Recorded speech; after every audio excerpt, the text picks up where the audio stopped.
Jiu-Jitsu podcast. Good afternoon, Rick Bookstaber. Hi, how are you doing? I'm doing very good. It's a pleasure to have you on the Business Jiu-Jitsu podcast. Well, it's great to be here. It's sort of nice to know it exists. Thanks for having me on. Well, I started this podcast because I was at a point in my life where I'd been practicing jiu-jitsu for about 11 years. And it was really like my secret identity. Uh-huh. You know, I did this thing every single day for more than a decade. I had my teammates. I had people I competed against. I traveled around the world for business, and everywhere I would go, I would just drop into an academy and do some training. But I never brought jiu-jitsu into my life. You know, my friends and my family would say, "You still doing that karate thing?" Uh-huh. And so I decided that jiu-jitsu had been so impactful for me in my life and my business. And oftentimes when I would suffer some business problem and I'd be agonizing over it, my sensei Nardu Debra, you might know him from Renzo's, he would be lecturing us at the end of the class on some philosophy or some ancient wisdom, some Sun Tzu strategy, and instantly it would click in my head some business problem I was trying to get at. And so I decided to write a book about it, Business Jiu-Jitsu. And so it's going to be coming out soon. Oh, that's cool. Yeah. Well, let me give the audience a little bit of a background on who you are and how this podcast came to be. So I saw this post. I'm going to share my screen for a second. Okay. I saw this post on the internet. Uh-huh. And it says, it's from the Renzo Gracie Chronicles. It says, Brian Glick, Rick Bookstaber, and John Danaher. If you read to the last chapter of my book, A Demon of Our Own Design, then you know that I like Brazilian Jiu-Jitsu. I have just passed the 15-year mark of studying at the Renzo Gracie Academy in New York. During that time, I have seen the academy grow from 20 or so students, most all beginners, to a thriving center with hundreds of students and a dozen world-class instructors, most of whom started their careers with Renzo and began studying Jiu-Jitsu well after I did. I have had the opportunity to study with several of them, linked here to their respective academies, Sean Williams, Brian Glick, and the inimitable John Danaher. Though through the combined limits of age, talent, and time, my development has followed what might be charitably called a slow trajectory. So this was the impetus of me reaching out, Rick, and I'm really grateful for you to be here. Well, thanks. So before I give a little introduction on your career history, maybe you could just tell us a little bit about yourself. So in terms of business, I've spent my life in finance, and the specific area of finance is what's called risk management.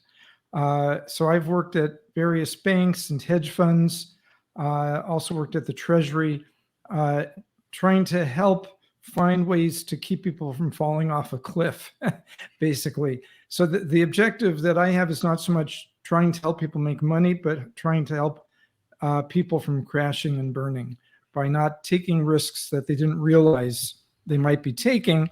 And, you know, most of the time when you take a risk, nothing happens. But of course, there's always that one time it does. And so the job is really trying to look out for possible problems that could occur. So I now have my own company, a startup that focuses on providing risk management applications, technology for financial advisors and wealth managers. This is Fabric? Yeah, so this is what's called Fabric. It's actually headquartered in Boulder, Colorado. I live in New York City. I'm one of the co-founders, and there I am.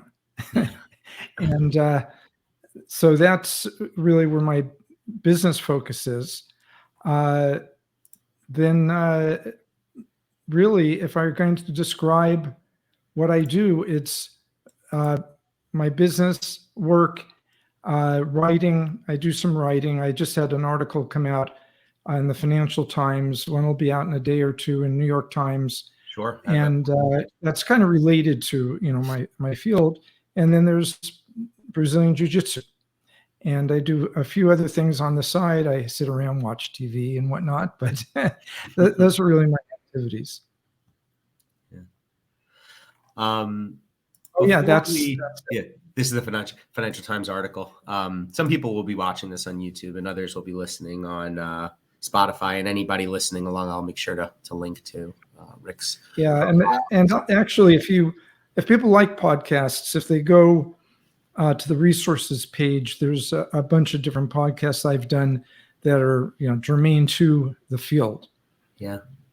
Well, what a phenomenal background, and a pleasure to talk to you. I followed your path of your career on LinkedIn, and it looks like you were at Salomon Brothers in the wake of the '91 scandal. You were at Bridgewater with Ray Dalio leading into the financial crisis. That led you to work in the Obama administration as a Department of Finance. Was that correct? Yeah, Treasury, the U.S. Treasury, and the SEC. And it's a remarkable career, and congratulations, and on your new company too. Yeah, thanks. I have so many questions. I honestly, I don't know if this ever happened to me, but I don't even know where to begin. So many of the stories of these companies that you've been at have been formative in my life. In Warren Buffett's book, he talks in great detail about the banking scandal that happened in Salomon Brothers in 1991 and their handling of it. And that was such an influence on me in my life about any time I encounter a problem to just come out and get in front of it and say, this is what happened, and take action. Never try to put anything in the gray, never try to cover anything up, never try to lie, just say it happened and deal with it. And that story has stuck out to me. So it's such an important, learning lesson. Yeah. Well, really, if you're in trading in a professional environment, a hedge fund or a bank, it's kind of a given. If something's going the wrong way, you let everybody know it's going the wrong way. If you've just lost a huge amount of money because of some stupid mistake, you let everybody know, I just lost a lot of money because of this stupid mistake. And people work to figure it out. Nobody's saying around, how the hell could you have done that? It's like, let's figure this thing out. And of course, once it's all figured out, then you have time for a postmortem. Your job might be on the line, but that's the way things go. You sort of know that. The time problems occur is when, oh my gosh, I made a mistake. They might fire me. I don't want to look stupid. I can work this thing out. Maybe if I double down, something will happen. And that's where the big problems occur.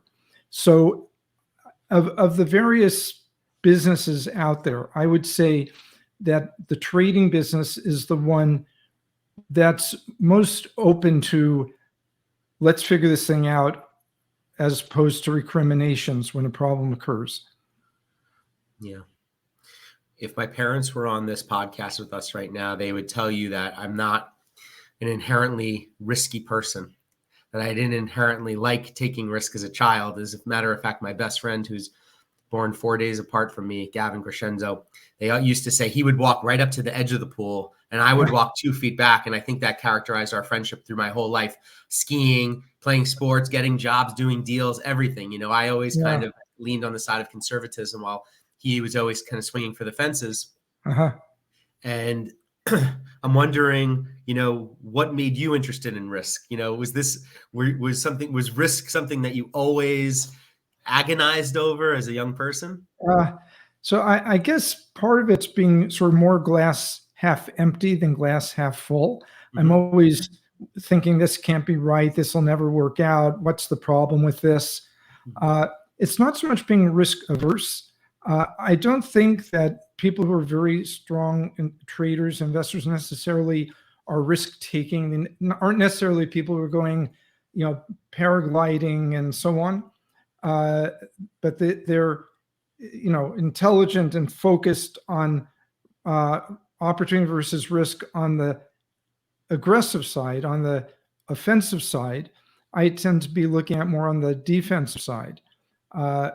So I tend to be pretty risk averse, but you can be a very good person in terms of risk management without being risk averse. In fact, there have been times where I've looked and said, I don't get it. The risk here is really low, even though we're down. The There's a case during the LTCM crisis in 1998 where a big hedge fund blew up, and some securities were totally mispriced because of it, because they were forced to sell positions.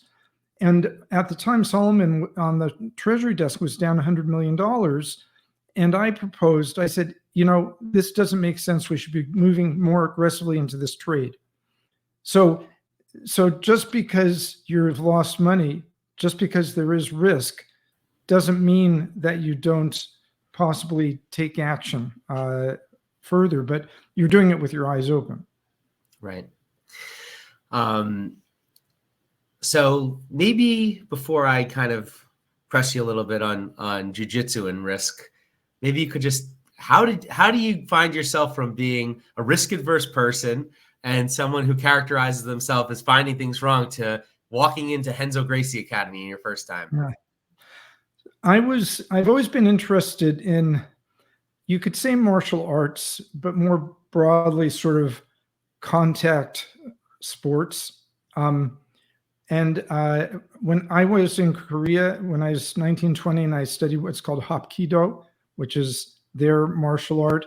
I did Tai Chi, so I did these different things. And my Tai Chi instructor said, you should learn something about grappling. This is part of what you need to know. And he mentioned jiu-jitsu, and it just happened. That was around 95 or 96, which is when, the UFC was starting, the Gracie brothers were coming in, or the Gracie family generally was coming. And somehow I found out that Renzo had just started his academy. And so I said, oh, this is really cool. Let me go there. This was 1996. Wow. And it was on the 5th floor of a walk-up building on 25th Street. Everybody was a white belt. Renzo was the one teaching. And that's where I started. And it's been sort of a fun time, a little bit of a frustrating time in a way, because, then Brian Glick comes, John Danaher comes, pick whoever, and they're just going like this, and I'm sort of going along. But I've, seen things from the start. Did you notice yesterday John Danaher put up a great post on aging gracefully in jiu-jitsu and leaning into your attributes as you age? Did you catch that? No, I missed that. Oh, did John Danaher put up a great post on it? And even though I'm still young in years, I've been doing jiu-jitsu now for 14 years, and my body is beginning to break. Ligaments are falling apart one by one. LCLs, PCLs, elbows, shoulders. Oh, wow. It's becoming more and more difficult to train, and attributes that I had, quickness, speed, strength, they're eluding me. So I'm totally trying to reinvent how I practice jiu-jitsu now, which is a challenge. So where are you on your jiu-jitsu journey today? I'm a black belt, but I'm a 72-year-old black belt. So how I approach jiu-jitsu, and we could get into this because I think it may be interesting for people, is different from how you do, although it sounds like you're kind of trending towards my approach. But I train twice a week in jiu-jitsu. Then I do personal training once a week to help, and a lot of times deal with things that are problematic, so they don't kind of cascade to be very difficult. And I just started doing Muay Thai also. Wow. Ideally twice a week, but I don't know if I can pull all of that off. I did for a while. I did boxing at Kingsway Gym, which I don't think is around anymore. And then I did Muay Thai and found it too difficult, because if you're punching hard, you transmit a lot of force down your wrist, and as you get older, the cartilage there is not quite as absorbent. But now I said, okay, fine. I'm just going to tape well and not try to hit as hard as I can. And I'm getting into it. So that's kind of, and to the point, you're saying you do it every day. I do it twice a week. and I've done it twice a week for years. And the reason is, if I try to do 3 times a week, my body catches up with me. I realize I need this amount of time to recover, to get back where I am, and everything's fine. So it's kind of, I think for me, the key issue is respecting my body, knowing what I can do and not pretend that I'm like 35 years old. Yeah. It's a my sensei will often say that jujitsu is a jealous mistress, and if you don't treat her well, she will leave you. So the skills become perishable, especially if you're not cross training and really focusing on your development. Have you ever come across Sensei Nardu in the gym? Is that a name that you're familiar with? No. Yeah, I'm sure you would recognize his face because he's been around the academy since all the way back then. He's a black belt under Renzo and John. Yeah. It could be just, I usually train like 10 o'clock, 11 in the morning. Yeah. And so there's probably a whole set of people that I never see because they're not around them. Yeah. So let me bring this back a little bit. We emailed back and forth a few times, and I said, hey, I'm, writing a book or recording a podcast about the shared principles of business and jiu-jitsu. And you said that that's not how you saw it. So I was interested, what was your take on that? Where do you see jiu-jitsu in your life and, the principles that govern, your life and business? Yeah. So it's really, it's like I have 2 lives, and they don't really intersect. I think people in my business, some of them know and respect the fact that in fact, it's kind of cool to say, oh, he's a black belt in jiu-jitsu, kind of different. It sort of differentiates you. But I don't take lessons from jiu-jitsu, and I don't see how I apply them in my work. I really feel like when I'm in jiu-jitsu, with the guys at the academy, it's like, that's me. That's me in a particular way. That is who I am. That's my personality. But when I'm at work, working with people, I'm in a quantitative field. So other people, maybe they have degrees in physics or something, that's me. And that's being kind of an intellectual setting. So they're different things, and I don't get a lot of sort of interplay between the two. Let me tell you a little story. I had John Donahar on the podcast, and the first time I ever took a class under him many years ago, he told a story about being backstage at a boxing match or backstage at a UFC event and seeing Roy Jones Jr. and asking him questions. And Roy Jones Jr. said to him, when are you in the most danger? And he answered his own question, and he said, when you're on the attack. See, when you're on the attack, when you're throwing a punch, you're actually opening yourself up to the most amount of damage because you are opening yourself up to be counterattacked. And first of all, I think that John is one of the most clear communicators I've ever studied under in any discipline. But the way that he described that to me really helped open up a part of my jiu-jitsu. It was like came to me at the perfect time when I needed to hear it. I think at the time I was a purple belt and I needed to open up my game. I needed to take more risks. I needed to begin to attack more, get on the attack, not play so defensively. And I brought that lesson with me also directly into my business life, to start opening myself up to try to do more deals. John is also well known for saying that you take a lot less risk when you've worked on your defense so much to the point where you can escape anything that they can do to you. Yeah. And so the combination of these two principles of risk really helped me. Like jiu-jitsu helped me so much in deal making because I am not a natural risk taker. But when I realized that I had been sharpening my skills throughout my career enough so that, I know how to do this. I'm in the commercial real estate business. I do commercial real estate deals, and I'm in the fashion business. I own 15 women's clothing stores and a website. And so opening up stores is one of the most profitable aspects of my business, and buying buildings is one of the most profitable aspects of my business. But to do that, you could find every reason not to do any deal. And so I'm interested on your take on this because I feel like you are a risk expert, and I listened to some of your podcasts on the subject, and I feel like you are an endless, endless well of information on the subject of risk.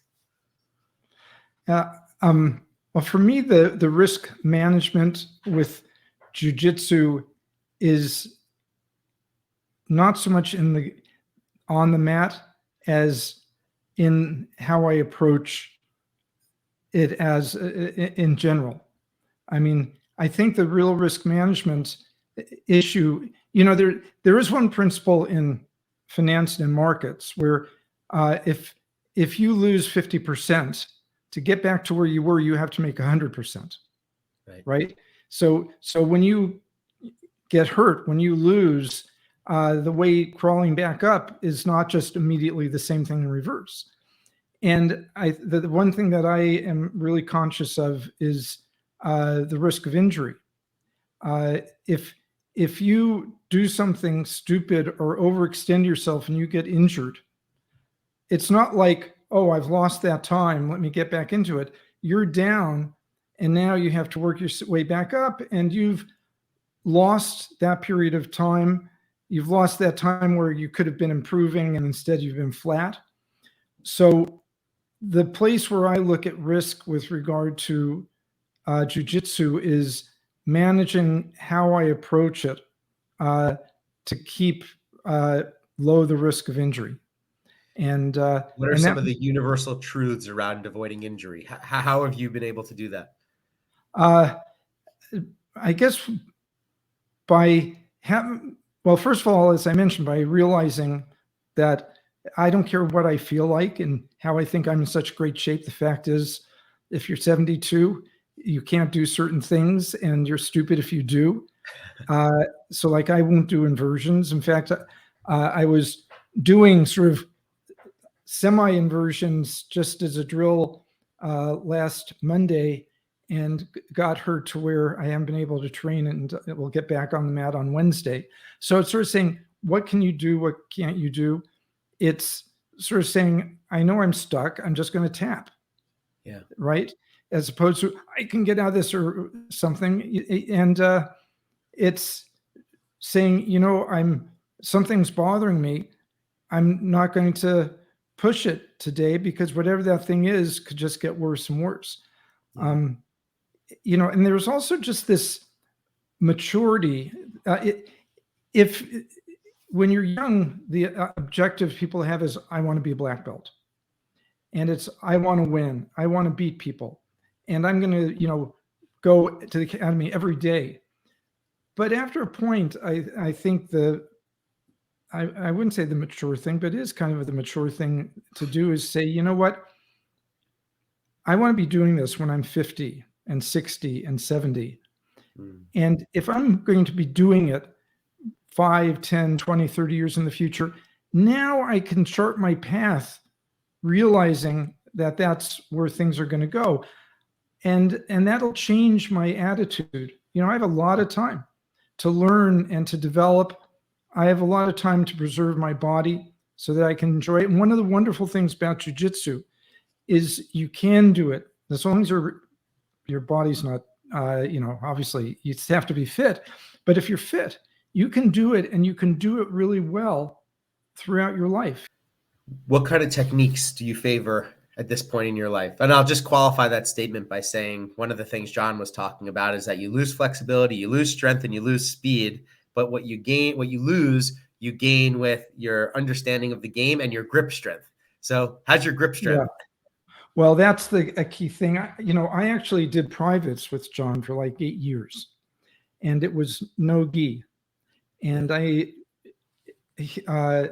and it didn't do it for me because you have to be flexible and athletic and quick and everything for it. The wonderful thing about gi is that you can control what's going on to a large extent. And it is technical because, subtleties of what you're doing with the gi can help keep the person from using their speed and so on. The best part of my game is if I'm on the top I can be stable and I can have good control and balance. The weakest part for me is if I'm trying to defend with open guard, because unless I have good grips, I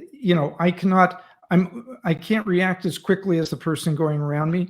So we spend a lot of time in my lessons, like a lot of time trying to improve my open guard game. And I just realized that's kind of inevitably a weakness. I think speed is more important if you're trying to defend open guard, because the person can, move faster than you can. He's got all this range, and flexibility is critically important. As you probably know, if you're rolling with a woman, it's almost impossible to get past some of their guards because their legs and their hips can go all over the place. If you can only move your legs this far, it's pretty easy to get around them. So that's the most challenging part of my game. Yeah.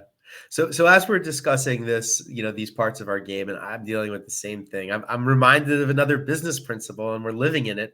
And you brought it up. You just recently, as of I think yesterday, published this article. I just shared it again, and I'll share it on my screen for a moment for those reading along. And you do a quick rundown through Silicon Valley Bank's risk management snafus, and you begin to talk about some of the areas of which they didn't mitigate their risks and found themselves in the current situation that they're in. I often talk about in my business these single points of failure. Where are the biggest risks in my business? One I spoke about at my executive meeting this morning was we're solely and wholly reliant on one supplies vendor, a critical supply. If their factory burned down tomorrow in Los Angeles, we would effectively be out of business for months, and it could potentially sink the entire business. And so this single point of failure is catastrophic. I've been on my buying team to change it, find new ones. I said, we need at least 3 to 5. And I painted a picture, and I said, many of these companies in Silicon Valley, SVB was their only bank for payroll, for paying their mortgage, for paying their vendors. At my company, we have 5 banks. We have 3 different revolving lines of credit. We have term loans. We have different deposit relationships. Our cash is spread out. So in that sense, we were fine. But in other areas of my business, we were not. So I would love your take. We don't typically talk too many current events on this podcast, but I do think it's a really interesting moment in time, and you've written about it. So where's your head at on this? Yeah. So with Silicon Valley Bank, I'm no expert on banking, although I was working in the U.S. Treasury after the 2008 crisis, so was pretty familiar with the problems that could occur with banks. Silicon Valley Bank is kind of a case study in things not to do. To your point, you don't want to. Well, first of all, you don't want to be in an area that's super high risk, which they were, because a lot of their clients were technology and startups, and they're very risky. You don't want to lack diversification. You don't want to have, all your eggs in one basket, whether it's one supplier or one type of client, because if there's problems with technology startups and all you have is client or technology startups, you've got a problem. You don't want to be sitting there taking huge amounts of interest rate risk, which they were doing. So you can kind of go down the list, and one by one, they were having these problems. And then one of the problems they had is if you're an almost $250 billion balance sheet bank, you probably want to have a professional to focus on your risk management. Well, they didn't do that. Wow. They had a head of risk management that they got rid of in April of last year. And so now they had all these problems. Maybe the problems were there because they didn't even bother to get somebody to oversee these issues. So basically the article goes through these one by one, but the basic point is nobody should be surprised, that they failed. It could be that they didn't fail, but given that they have, and you look back with the benefit of hindsight, you say, yeah, of course, look at all the things they're doing wrong. And one thing that I mentioned in this article at the start of it is, after the fact, when you look back, for almost any failure of a bank or a hedge fund, you can pretty much explain what they did wrong and what happened in like 5 sentences. It doesn't matter how opaque and how complex the problem seemed beforehand. Afterwards, it's never that hard. It's not like this is rocket science, but people don't recognize it ahead of time, or don't put one and one together. Yeah. Although in this case, I guess there was a number of people that did see this coming. They did understand the interest rate risk. They did understand that they had made a bet on commercial mortgage-backed securities, and I think they were a 10-year, and there was an inverted yield curve and a run on the bank. And so it like you said, in hindsight, it seems like, wow, like, of course that was a mistake. And of course, maybe, backing all of this venture debt and creating liquidity for companies that aren't profitable and only survive off of, their next round seems really irresponsible, possibly. But it's just, again, I can't not think of jiu-jitsu when these things happen, because, in my own practice of jiu-jitsu, these lessons are omnipresent. And, the one thing I've been struggling with since my injury, I tore apart my knee last May, and I've been in PT and I have been nursing. Wow. And that's a long time. I keep re-injuring. I fully came back after physical therapy, 12 weeks. But what happens is you actually mentioned what happened to me. I go a little too hard. I let someone get a bad position on my knee.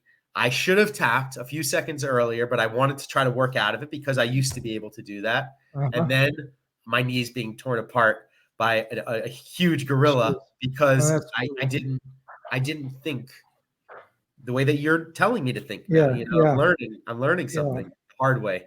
Wow. Yeah, that's actually, 2 things I would recommend, for those who are listening, who are deciding pick the number 45 years old, 55 or something. Pick your training partners. Be willing to say no if you're looking at some guy who seems too aggressive or whatever, and do private lessons. Privates. And I end up with few bad habits, because if I do something dumb, I know about it right away. And, I'm with a professor who understands my limitations and doesn't push my arm beyond its natural range of motion and so on. Yeah.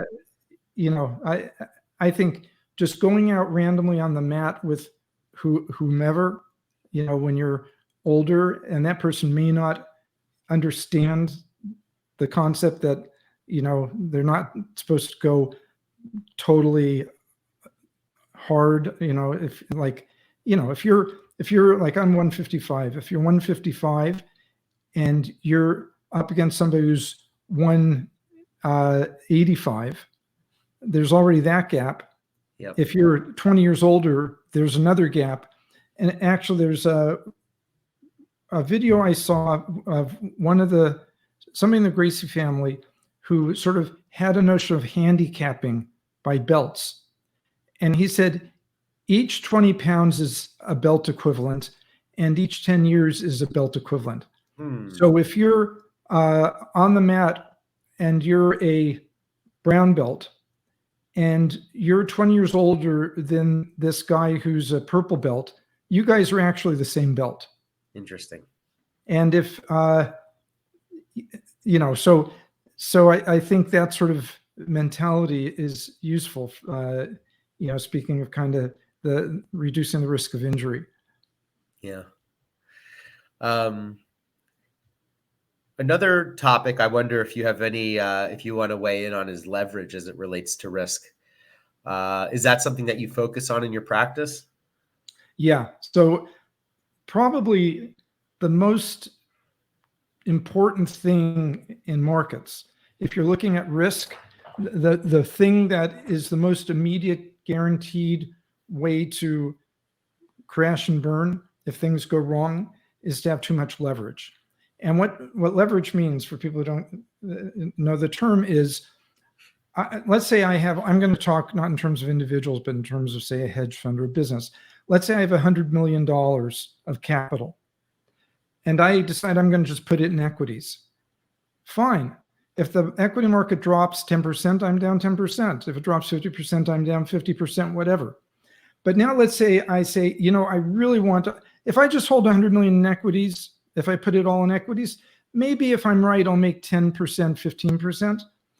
I want to make 20%, 30%. So I'm going to borrow $100 million and buy $200 million of equity using the $100 million I have as collateral. Well, now what happens? If the market goes down 10%, I'm down 20. If the market goes down 50, I'm down 100. I'm gone. Because I only had 100 million to start with.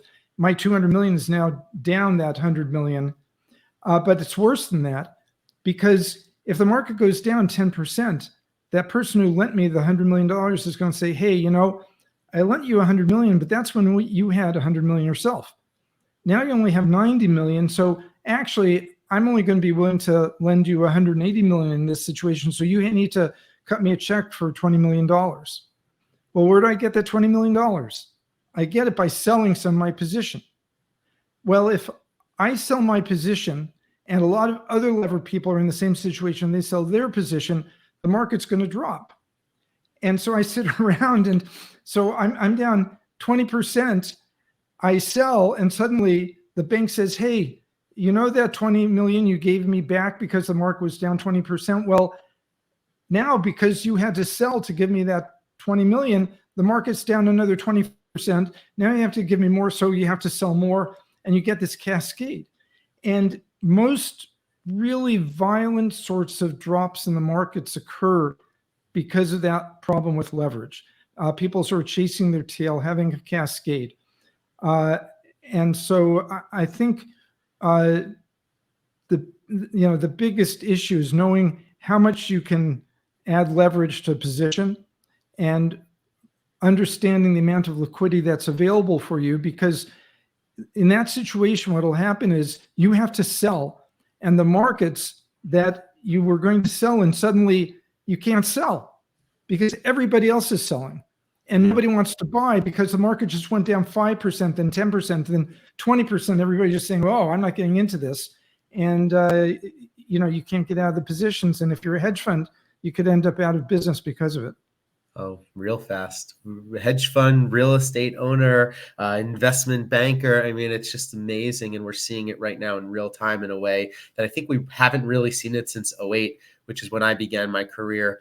And I was buying multifamily apartment buildings in Manhattan, and it was bloody, blood in the streets. And there was so much fear at that time. Yeah. Well, 2008 was, I was at Bridgewater, which is a big hedge fund at the time. And Bridgewater hires a lot of people pretty much fresh out of college.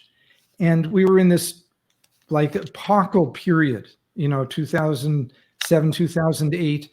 And I was just thinking, for these kids who were there, it's like, hey guys, this isn't normal. What you're experiencing right now in your first 2 years in the industry is something that I hadn't experienced in my 30 or 40 years. And you may hopefully never experience again, this world totally blowing apart. Yeah, it was, those were crazy times. Did you work directly with Ray Dalio? Yeah. I was there. My office was next to his. What kind of experience was that? I mean, in the years of that, he was very prominent in during that time in the financial markets and well known. But I think through writing his book Principles and coming out into this next chapter and phase of his life, he's become a lot more of a media personality. He wrote the book The Changing World Order, which has been very impactful for a lot of people. What was it like working elbow to elbow with Ray Dalio? Yeah, so this was before he published Principles. He's really an iconoclastic sort of a guy. He has a very unusual philosophy that is really pushed out there. He looks at the markets in a way a lot of people didn't. And he just has a really unusual personality. And it'll be interesting to see how Bridgewater does when he's, I don't know what you exactly say. In theory, he's now sort of emeritus in the firm. I don't know if that really would be true. Yeah. But Bridgewater, when I was Just ask Bob Iger. Huh? I said, ask Bob Iger if that's Bob Iger at Disney. Yeah. He became the chairman, and that didn't last very long. He's back to being the CEO. Well, he does. Yeah, it's hard to work there at a senior level. I was only there for a little over a year because you have to have just the right personality and everything. But when I was there, it had about 250, 300 people. Now it has well over 1,000. But operationally, if you looked at when I was there, how things ran, basically it could have been run with 50 people because he was so at the center of the key decision making, and his decisions, it wasn't like looking at 50 million pieces of data. So it really is going to be a little bit of a different firm now than what it was when he was sort of in the middle of the decision making of the investments and so on. Well, it's an interesting way to begin to wrap up our conversation, because that's another way of looking at leverage, and one that's very impactful in my career, which is leveraging the talents of your team and getting as many decisions out of your own head as possible, and creating really good processes and procedures and controls in order to do that. And, I think about that a lot. I think about the beginning of my career. I'll tell you a quick story. I opened up a new office. This was around 2013 or 14. And before we moved in, the night before, I lined up everybody's desk chairs. I put a small plant on their desk. I put a little magazine holder, and I got their desks all ready. And at the end of the first day, I walked back in and everyone had left. And of course, it was like a bomb went off. Every chair was pushed out. There were papers all over. I hadn't clearly communicated my expectations on how to leave an office. And so what did I do? I went and I pushed everybody's chair back in. I took out the garbage. I put the papers neatly together, and I rearranged the plant back into its spot. And the next day they came in. I didn't say anything. I said, of course they're going to see what I did. They're going to see that this place is clean, and they're going to know that they should clean up after themselves. And of course, the place was a bomb again. And so I pulled one of the head girls into my office and said, "Don't you know you're supposed to clean?" I started, getting very exasperated. And of course, she started hysterically crying in my office. "No one's ever spoken to me like this." And so I learned very, very quickly. It immediately became clear to me, I can't treat people like this. I can't yell at them. I knew it was my fault. And I said, I need to figure out how to manage. And I started just reading like crazy, The 1 Minute Manager and 7 Habits of Highly Effective People and How to Win Friends and Influence People, just became obsessed with reading all these books. And I figured out how to leverage a team, and how to build a team and how to get all these decisions out of my own head. I try to make as few decisions in my businesses as I possibly can, only the highest level decisions that I need. So I love hearing your perspective on leverage and your time at these firms. Maybe before we wrap up, you could tell about the next chapter of your life after you left Bridgewater and you went to work under the Obama administration on the heels of the financial crisis. I mean, that's an incredible ride those years. How many years were you there? Well, I thought I'd just be there for 2. I ended up being there for 6. Wow. So what happened is I was asked to testify in the early part of the financial crisis a bunch of times, like 5 different times, on swaps, hedge fund issues, all these things. And then I was asked to come down to work in SEC and Treasury to kind of try to reformulate the structure that would be used for the financial system to avoid future crises. And that was really a really fulfilling time for me because I was in what would be called a technocratic role. I was not kind of in the answerable to the political. I didn't have to worry about political things. I just had to get things done. And I worked with, I would say, kids who were like late 20s to mid 30s who were very smart, super idealistic, were only there because they want to get something. It's not like they had a career there. It was like they're going to be there for 2 years, 3 years, do what they can do. So there's this idea of just getting things done, working in a team where there wasn't a jockeying for most people of position or, getting ahead. And it really was a wonderful period of time because of that. And the one thing that I learned there is that got me moving in the direction that I have moved since is all the discussion was about banks, which of course made sense because banks were at the center of things. But the issues were occurring because of people or were occurring to people. So the single mother who was losing her house in Des Moines, that's where the pain was being felt. And if you look at all the books that were written and everything from 2008, nobody talks about the individuals, except actually one place does. Yeah. And that was The Big Short. Big Short. Yeah. Yeah. If you look at the movie, the last scene pretty much of The Big Short is a man getting out of his van, furniture filling the back of it, hugging his wife while his 2 children sort of peek out the back of the van, and they're at like a mini mart. And he's sort of looking just out into space, so here's somebody who's lost everything, trying to find a life for him and his family. That's the crisis. And nobody thought about it in those terms.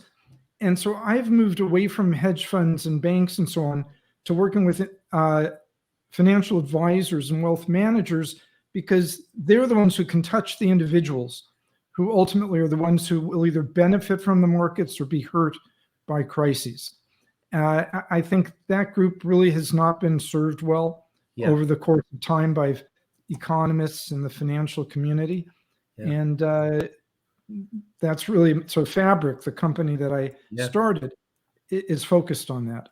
And I'll say that you have is this a podcast? I mean, there's a series of great resources on here to learn all about risk and finance, and here's one on liquidity. And so you've put out a lot of really great content. Yeah. You've written extensively. So that's available on your website. And then you also wrote a book. We only connected yesterday, so I haven't had a chance to read it just yet, but I will, because I love to read. Here is the link to your book. I'll pull up here.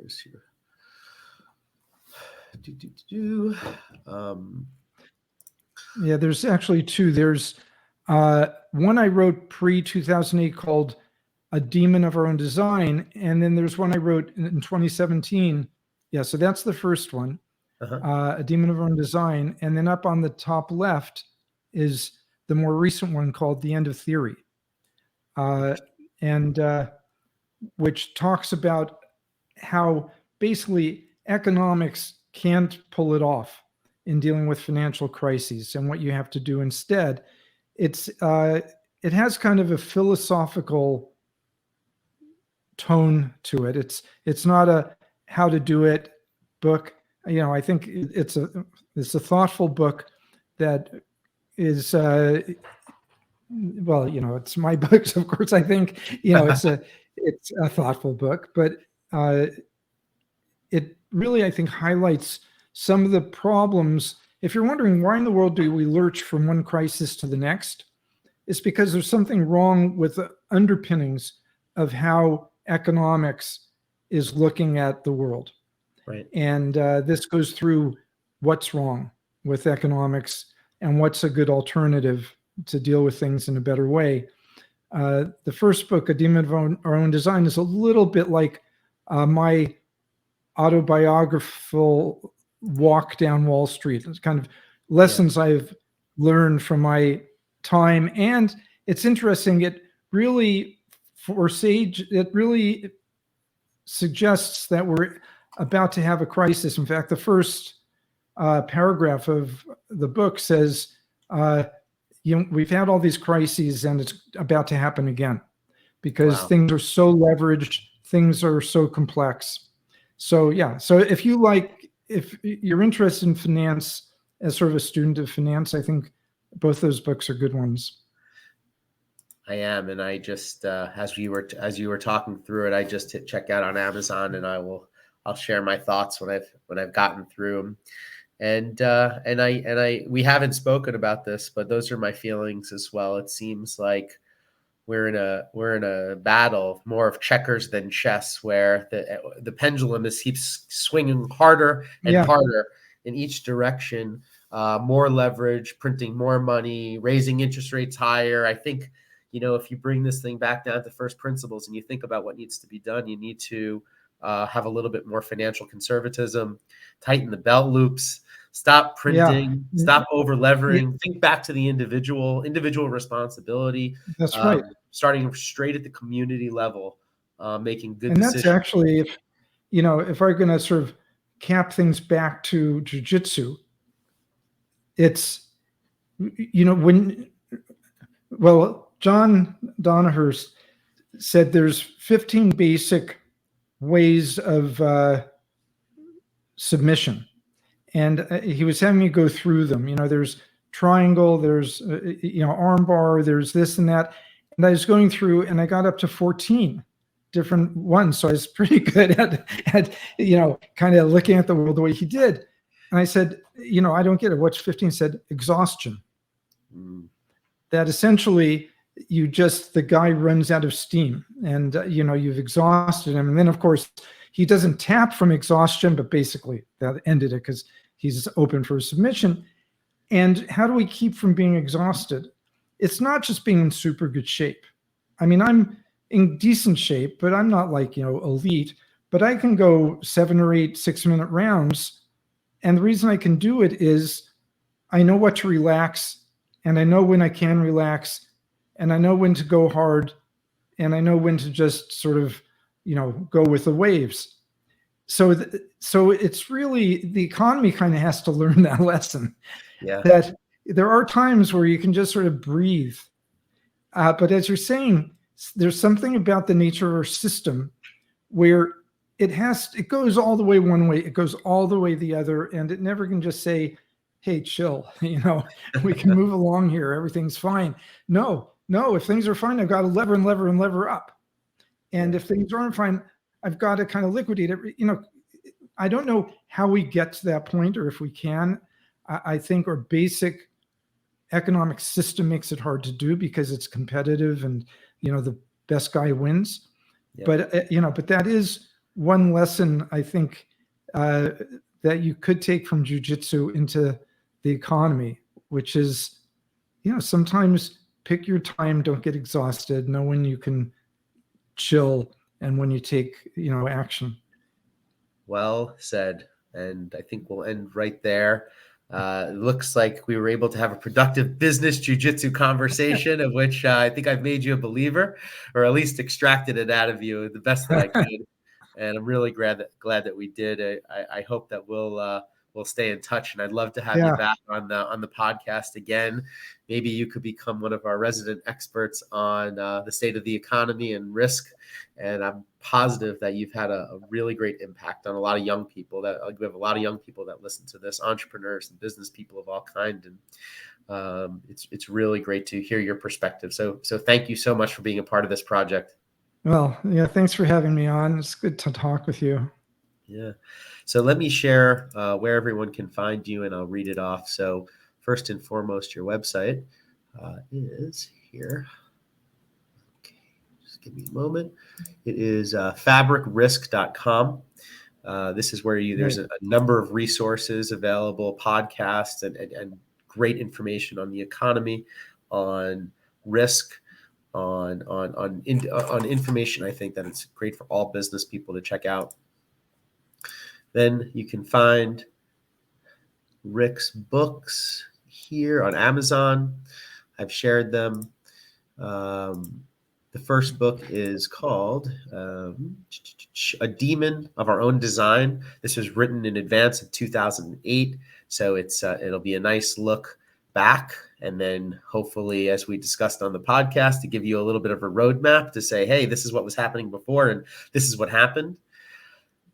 And then your second book, which is when did your second book come out? The End of Theory came out in 2017. and the end of theory are